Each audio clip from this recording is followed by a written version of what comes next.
es mantener la inflación en torno a una meta definida por el Banco Central, logrando la estabilidad de precios y contribuyendo a crear las condiciones para un crecimiento económico sostenido. Banco Central de la República Dominicana, por la estabilidad y el crecimiento. Asimismo, Manuel, buenas tardes, saludos a todos los amigos de Propuesta de la Noche. Yo soy Henri Bar y vamos a abrir esta semana económica y financiera, a ver lo que acontece en los mercados, tanto en lo local como en lo global, además de los indicadores acostumbrados, el dólar, el oro, el petróleo. Tenemos que hablar de la deuda pública. Ya esta tarde la Dirección General del Crédito Público acaba de publicar las estadísticas del cierre del primer trimestre y siempre son datos de importancia. Los indicadores, abriendo la semana, interesante, el dólar está subiendo, no es gran cosa, 4 centavos, quiere decir que del cierre de pasado viernes, que estaba en 57 pesos con 2 centavos, está cerrando hoy lunes en 57 pesos con 6 centavos. Si nos comparamos con hace exactamente un año atrás, el 10 de mayo, pero del 2020, cuando el dólar se vendía en 54 pesos con 90 centavos, quiere decir que la devaluación acumulada en los últimos 12 meses llega a 2 pesos con 16 centavos. Aquí ha ido de verdad bajando muy significativamente y en ritmo anual inclusive ya ahora está debajo del 4%, 3,93%, ya empieza a parecerse a un ritmo de devaluación normal para la República Dominicana. Por lo que va del año, viene bajando 1 peso con 26 centavos y apenas va subiendo 2 centavos durante el mes de mayo. En cuanto al petróleo, buena noticia, después de pasar casi todo el día por encima de los $65 el barril, el WTI, West Texas Intermediate, en el mercado de Nueva York, finalmente cierra con una muy, pero muy leve baja de apenas 2 centavos.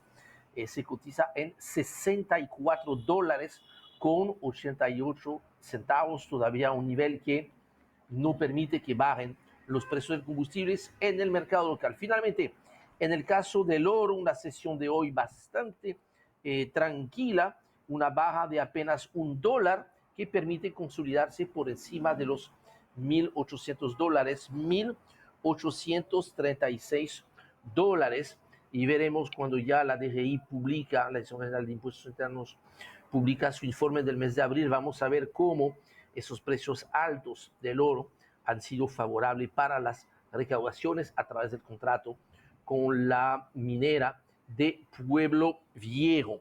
Tenemos que hablar de la deuda. Mensualmente, la Dirección General de Crédito Público publica una serie de cuadros y trimestralmente un informe que se remite al Congreso de la República.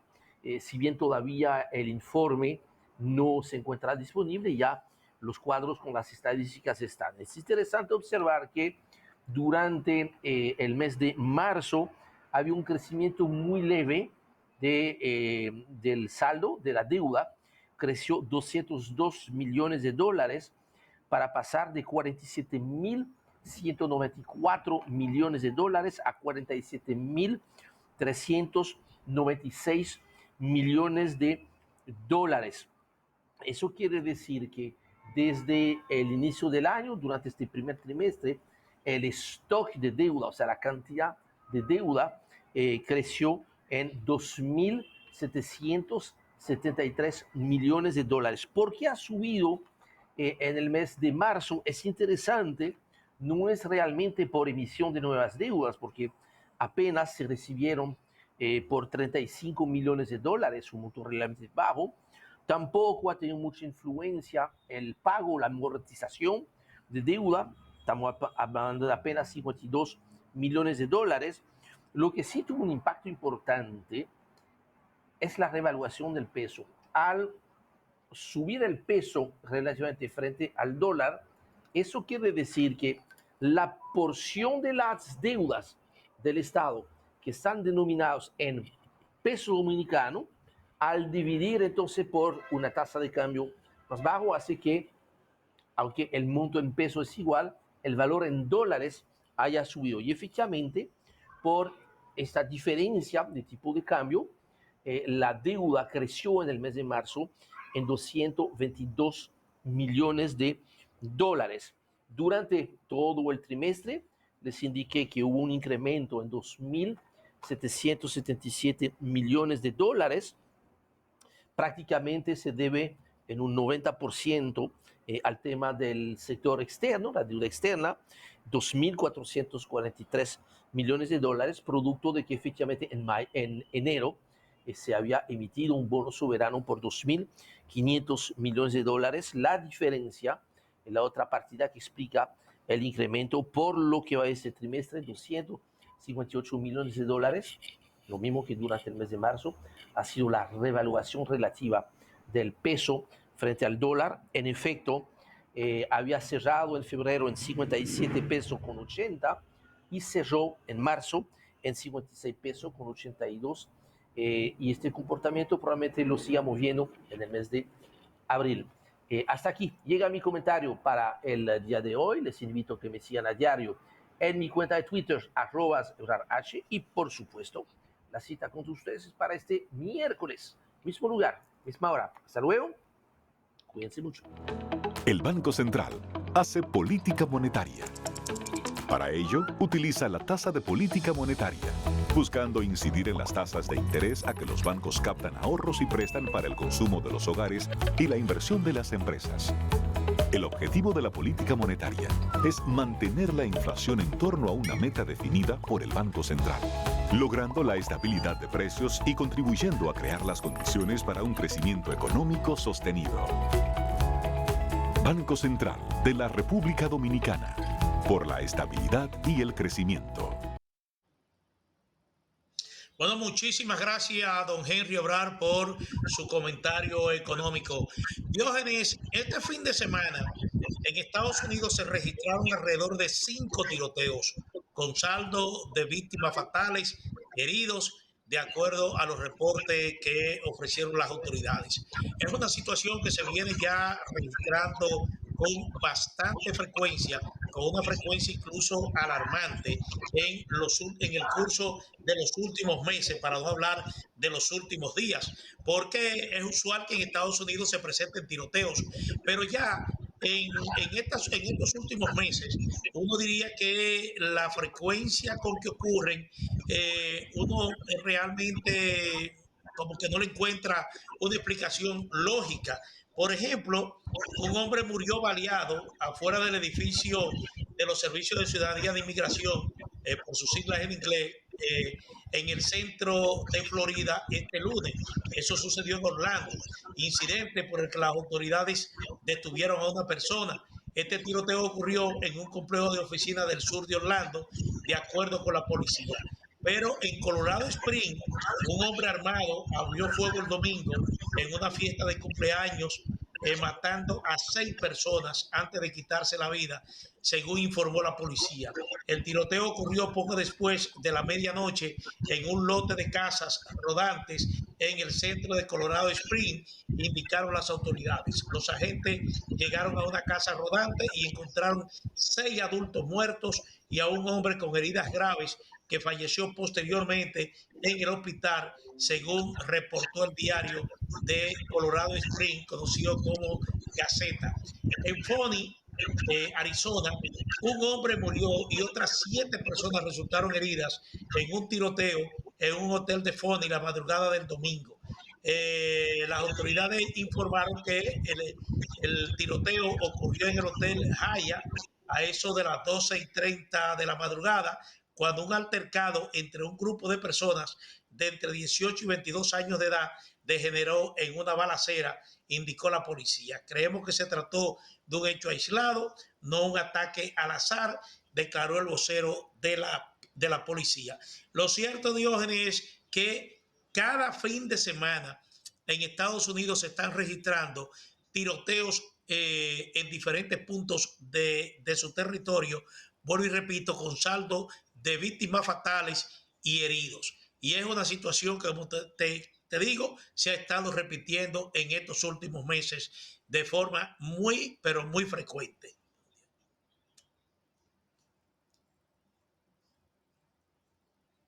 No, Dios. De lo común. Estados Unidos, ¿me escuchas? Estados Unidos es un país fuera de lo común en todo. Estuve buscando datos, Manuel, datos de registros, y en 2019, Manuel, fue el año que mayor número de incidentes masivos de este tipo registró, con 41 casos en el que murieron más de 8 personas en cada uno de estos incidentes. El otro año, Manuel, que registra el mayor número de casos es 2006, con 38 casos de este tipo. Pero todo proyecta, Manuel, a que este año el número pudiera ser al final de año mucho mayor, dado que los casos que se registran hasta ahora es bastante elevado. Tan así que mira como tú señalas que solo en un fin de semana se registraron 3.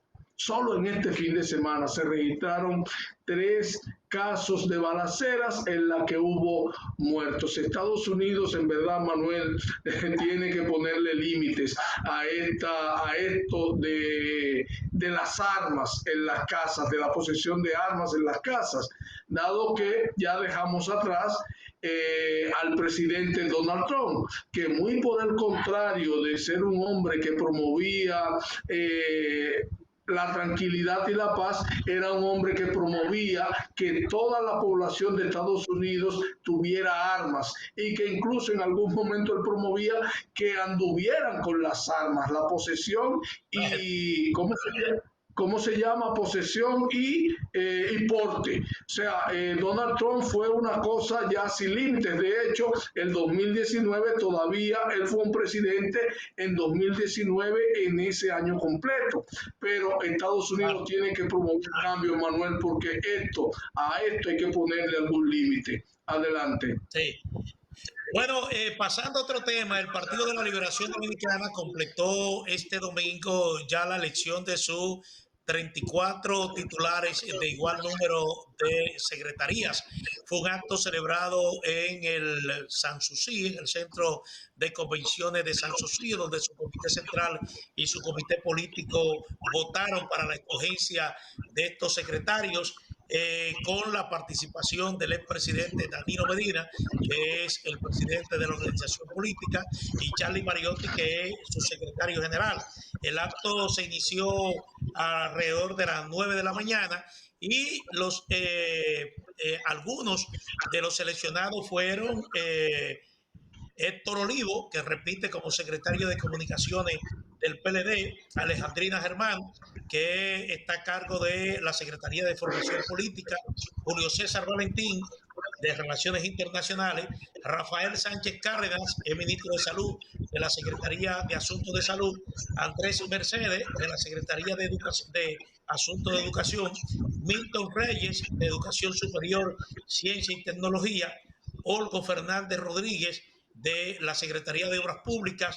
También fueron escogidos Eduardo Seman, secretario de Finanzas, Rubén Pichara, enlace de comunicación interna, Gadi Corporán, de Energía y Minas, Giovanni Leiva, el secretario de Asuntos de Industria y Comercio, Alfonso Ureña, de Medio Ambiente, Winston Santos fue escogido como secretario de Seguridad Social, Soterio Ramírez, de Deporte, Michael Matos, secretario de la Juventud, Radamés Camacho, de Asuntos Magisteriales, entre otros, fueron los escogidos. Ahí habló el presidente Danilo Medina, quien aseguró que el partido que dirige está sembrando en el pueblo dominicano y que no hay razones, entiende él, para que no pueda ganar las elecciones del año 2004.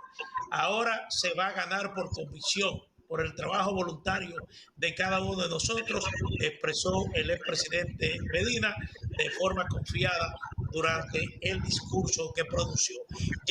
Y este proceso de escogencia de los secretarios, de los titulares de esta secretaría, cumple con una parte importante del Congreso, profesor José Joaquín Vidó Medina, que celebró el PLD, y aún está pendiente lo que es la renovación de los cuadros medios e intermedios del Partido de la Liberación Dominicana, don Diógenes.